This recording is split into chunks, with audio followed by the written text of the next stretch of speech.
I'm Kye and I'm from Press Recorder 9 and right now we have Evil Eddie sitting right next to us and fuck he's good, just ask him. Are you good?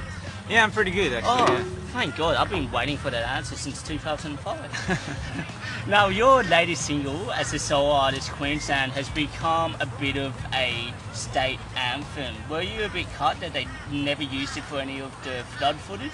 I was hoping that someone would, but I did read an article in the Sunshine Coast newspaper saying that Anna Bligh did not approve of the song and she thought it was inappropriate. This is before the floods happened and stuff.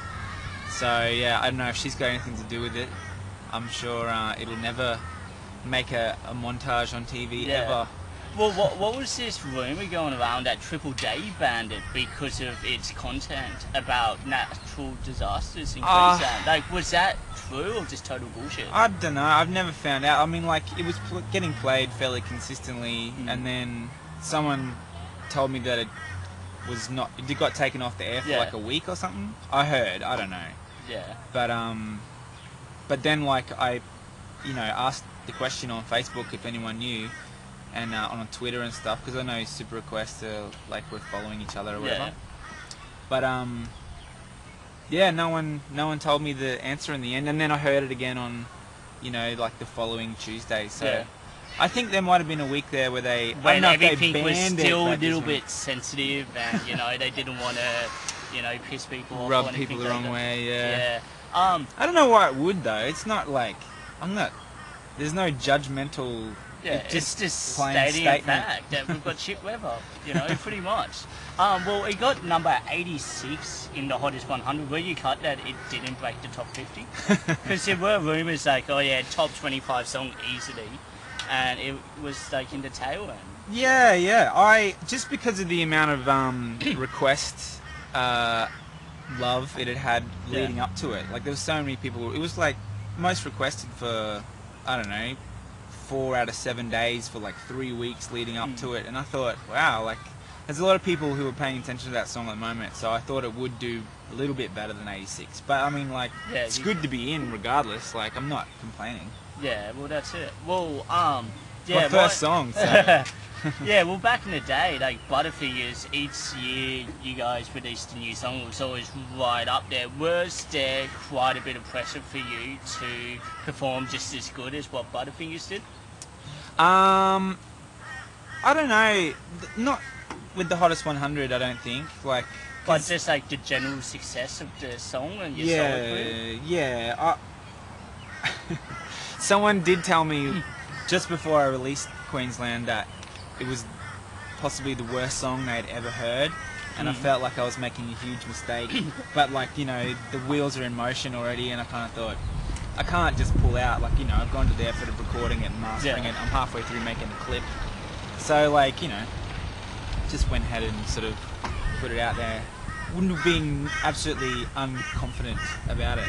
Yeah. But it's exceeded my expectations. Like, I mean, I just thought that no one outside of Queensland would get into it, but obviously there's people. I mean, I'm selling singles off my website to people in WA and Victoria and New South Wales and stuff, so...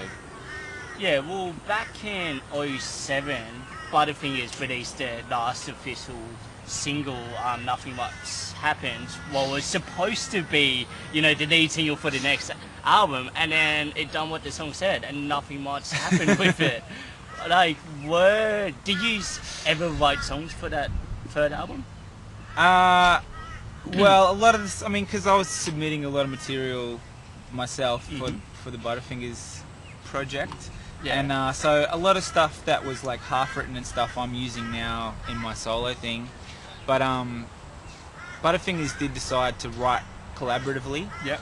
So we have a lot of stuff. We have a lot of material that's recorded that's just like from jams and stuff. We've got probably, I don't know, about 15 songs sitting there that don't have lyrics, but they're all like the structure's kind of there, and yeah, they're half completed. So when we get time, and we'll get there was a rumour going around that you and the rest of the band just had writer's block. Like, is that true? Oh, I had writer's block for like ages. I mean, like after Breakfast of Fat Boys came out, we started touring heaps and heaps and heaps. And I guess it's hard to write when you're on the road because you know you're not in the right sort of headspace. I mean, for me anyway, like I have to be sort of shut away in a dark room. But I guess you started using it as an excuse to not write, and so for a long time I didn't really write. And then when you know, it came time to do another record, it was Deeper You Dig, which took longer than expected. Yeah. It was a real struggle for me. Like, I had a lot of stuff that I'd already had from before Breakfast at Fat Boys was released, so I was sort of just trying to get that stuff finished. Yeah. And I don't know. To be honest, I think Deeper You Dig could have been a better record if I was like, you know, still in a really shit hot writing mode. But then after that, like, it just got worse. Like, I don't know. I just did not feel inspired. Well, what I found with Deeper You Dig, like the first, like not trying to criticize or anything, but the first half of the album was really, really strong, and then the last few songs in the album, like Beautiful Music and Golden Sunshine, seemed a bit different to all the other stuff. Do you find that like the second half of the album like waned a bit from the first? Well, it doesn't maintain the same kind of energy. It's not like well, the first half was like a party album, and the second half was like the party went wrong. Yeah, and then people just got stoned, and it turned out into like a bit of a chill out album. Like, yeah, well, I guess see what I was saying before about having stuff from before Breakfast at Fat Boys was written. A lot of those songs on the second half were those older songs, and before Butterfingers, we really played a lot of hip hop stuff. Like, we sort of played, you know, kind of melancholy acoustic rock and some reggae and stuff. And then it was just over gigging. We did a lot of gigs at Rick's residencies and stuff where you had to play, you know, 2 45-minute sets. And we kind of, you know, started putting the songs that worked best into the second set. So we finished on a high note. And then the more hip-hop songs that we wrote, that ended up being the stuff that everyone liked. So by the time we released our albums, that's kind of what we were doing. So when Deeper came and I was short on material, a lot of that stuff that was written before that wasn't as popular, songs I still really like. Like, they're good songs, they just seem totally different to you. Yeah, I know. That's what I mean. Like, I don't think there's any, like, to me, I don't think there's any bad songs on the record.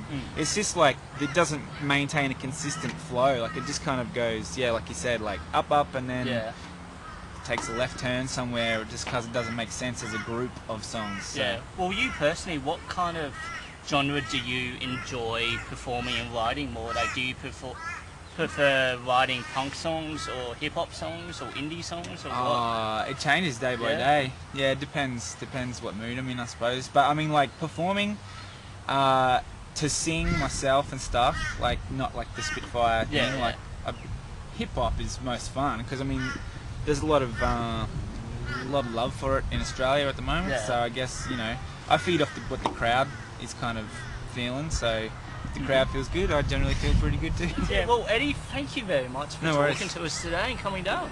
No worries. Thanks for having me. And you've been on Press Record Online. Sweet as, man. That was good.